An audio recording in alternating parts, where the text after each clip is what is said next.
আসসালামু আলাইকুম। মেয়ের আবদার মা মোমো বানাও। তাই তো ছোটো মানুষ বলেছে বানাতে তো হবেই। আর আমি ঘরোয়া খাবারটাই সবসময় দেওয়ার চেষ্টা করি। তো আমি প্রথমে যত রাগ আছে সব কিছু দিয়ে চিকেনটাকে কুপিয়ে একদম কিমা বানিয়ে নিলাম। তারপরে তো পেঁয়াজ মরিচ রসুন এগুলা কেটে নিয়েছি।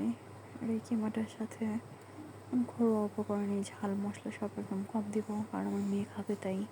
তাই তো পেঁয়াজ মরিচ কারণ হুট করেই বলেছে আমার ঘরে তেমন কোনো সবজিও ছিল না, গাজর টাজর কিছু নেই। তো আমি ঘরোয়া উপকরণেই তৈরি করে ফেলছি। সব মশলা দিচ্ছি একে একে, গরম মশলা লবণ, আমি এক চিমটি হলুদের গুঁড়োও দিয়েছি, কারণ হচ্ছে চিকেনটা হলুদ না দেওয়াটাই ভালো, সাদা থাকলে ভালো ভিতরে, তবে একটু হালকা হলুদ দিলে দেখতে ভালো লাগে। তাই তো আমি চুজ করে অল্প অল্প মশলা দিয়ে নিচ্ছি সব। আমার কাছে মোমো কোটিংটা অল্প মশলা দিয়ে বেশি মজা লাগে। এই তো কিমার সাথে আমি সব মশলা একে একে হাত দিয়ে ভালো করে মিশিয়ে নিচ্ছি, যাতে একটার সাথে একটা ভিতরে মশলা ঢুকে যায়।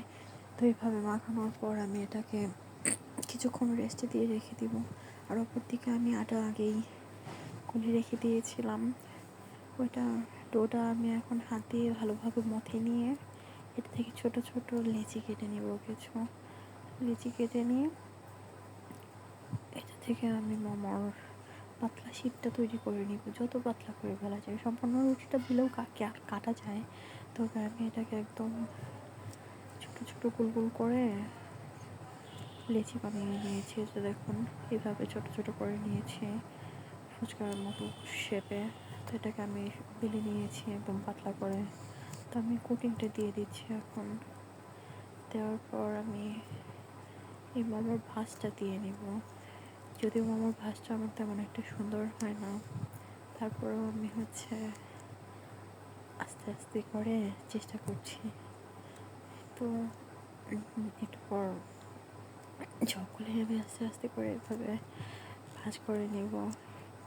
এই মোমোর ভাঁজ দেওয়াটা আমার সব থেকে পছন্দের, মানে যেমনই হোক তারপরেও হয়ে যায় কিছু একটা। এই তো পুটলি পুটলি হয়ে গেছে এটা। এভাবে আমি আরও কিছু বেশ কয়েকটা একদম বানিয়ে নিয়েছি। এখন স্টিম করার পালা।